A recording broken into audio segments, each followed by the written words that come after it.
Magandang buhay! Sa araw na to, isang simple pero napakasarap na lutong bahay recipe ang ating lulutuin.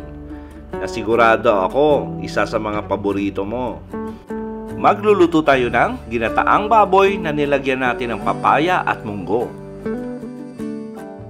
At umpisa na natin, maglagay lang ng konting mantika sa ating kawali, tapos gisa muna natin yung ating bawang, at yung bawang natin ay hiniwa lang natin ng medyo maliliit.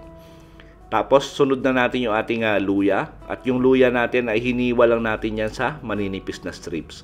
Sangkot siya lang natin saglit, siguro mga 15 to 20 seconds. Tapos pag okay na, sunod na natin yung ating sibuyas. At yung sibuyas natin ay hiniwa lang natin yan sa maninipis. Ngayon, sangkot siya natin yung ating sibuyas, luya at bawang ng mga 1 minuto para lumabas yung aroma nito at saka yung lasa. Tapos pag okay na, lagay na natin yung ating karneng baboy. At yung karneng baboy natin ay hiniwa lang natin yan sa maliliit. Ngayon kung gusto nyo pang liitan, na sa inyo po yan. Lalo na pag marami yung kakain, liitan nyo na yung hiwa ng inyong karne. Sangkot siya lang natin to ng mga 10 to 15 minutes hanggang maging light brown yung appearance. At lumabas na rin yung konting mantika ng ating baboy. Tapos pag okay na, lagyan na natin to ng pamintang durog. At masarap yan pag medyo marami yung pamintang durog na ilalagay natin. Tapos lagyan na rin natin to ng patis. And by the way, para sa kumpletong listahan ng ating ingredients, sinulat ko po sa description box. At hingi lang ako ng konting lambing sa inyo kung bago kayo sa ating kusina. Paki-subscribe naman ang ating channel para lalo naman akong ma-inspired para gumawa ng mga ganitong content. Pag okay na yung ating baboy, lagyan na natin to ng tubig. Siguro mga 2 baso lang. Tamang-tama lang yun para lumambot yung ating karning baboy. Tapos lagyan natin to ng flavor enhancer or pampalasa pa. Lagyan natin to ng 1 pirasong broth cube. Tapos gagawin natin dito ay takpan natin for about 30 minutes. Then after 30 minutes, malambot na yung ating karning baboy. At sigurado ako medyo malasa na yung ating sabaw.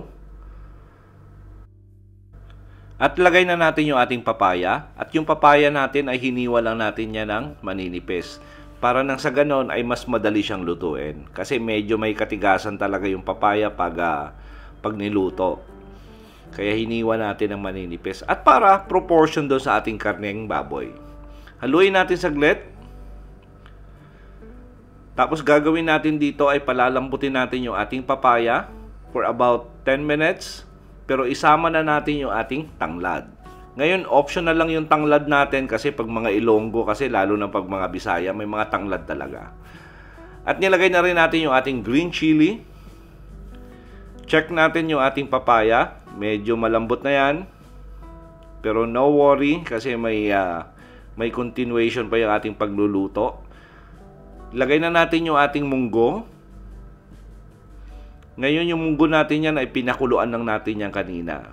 Haluin natin saglit. Tapos, lagay na natin yung ating gata. Tapos gagawin natin dito ay hahaluin lang natin saglit. Tapos lagyan na natin to ng asin. Ngayon, depende po yan sa inyo kung gaano karami yung asin na ilalagay nyo. Kasi may kanya-kanya kasi tayong level ng alat. Tapos gagawin natin dito, takpan natin ulit for another 10 minutes para lalong sumarap. At sigurado po akong na-enjoy nyo yung ating recipe sa araw na to. Please like and share this video. Tapos kung bago po sa ating kusina, please don't forget to subscribe at pindutin yung notification bell para updated kayo sa mga susunod pa nating masasarap na recipe. Salamat sa panonood at ito ang Kusina ni Dan Levy.